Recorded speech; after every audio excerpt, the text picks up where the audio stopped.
اچھا یار، میاں بیوی کے حقوق کے بارے میں اور اس کی گھریلو ناچاکیوں کے بارے میں بحث چل رہی ہے، تو میں آپ لوگوں کو اس کے بارے میں ایک لطیفہ سنا دوں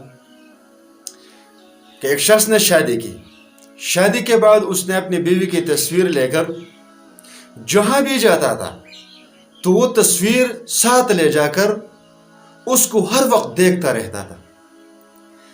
کسی بھائی نے اس سے پوچھا، بھائی شادی کی یہ بھی ٹھیک ہے، تصویر بھی لی یہ بھی ٹھیک ہے، لیکن یہ تصویر لے کر ہر وقت اس کی طرف آپ دیکھتے کیوں؟ اس کا کیا وجہ ہے؟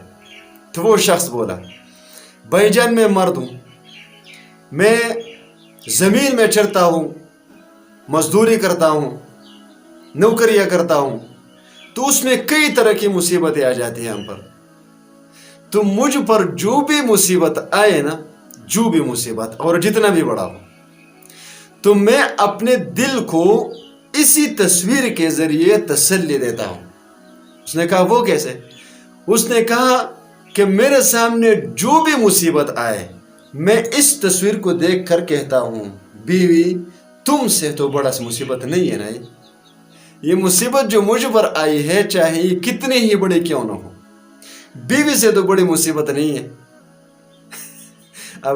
اب بات یہ ہے کہ یہ مقدس رشتہ یہاں تک پہنچ گیا، اور یہ حقیقت پر مبنی لطیفہ ہے میرے بھائی، یہ کوئی سنی سنائے لطیفہ نہیں، حقیقت پر مبنی لطیفہ ہے۔ تو ہمارے رشتے یہاں تک کیوں پہنچ گئے کہ ہم ایک دوسرے کی تصویر کو دیکھ کر اپنے دل کو تسلی دیتے ہیں کہ میرے شوہر یا میری بیوی سے کوئی بڑی مصیبت تو ہے ہی نہیں۔ یہاں تک کیوں پہنچ گئے؟ یہ اس لیے کہ نہ بیوی کو پتہ ہے کہ شوہر کے حقوق کیا ہے، اور نہ شوہر کو پتہ ہے کہ اس کے حقوق کیا ہے۔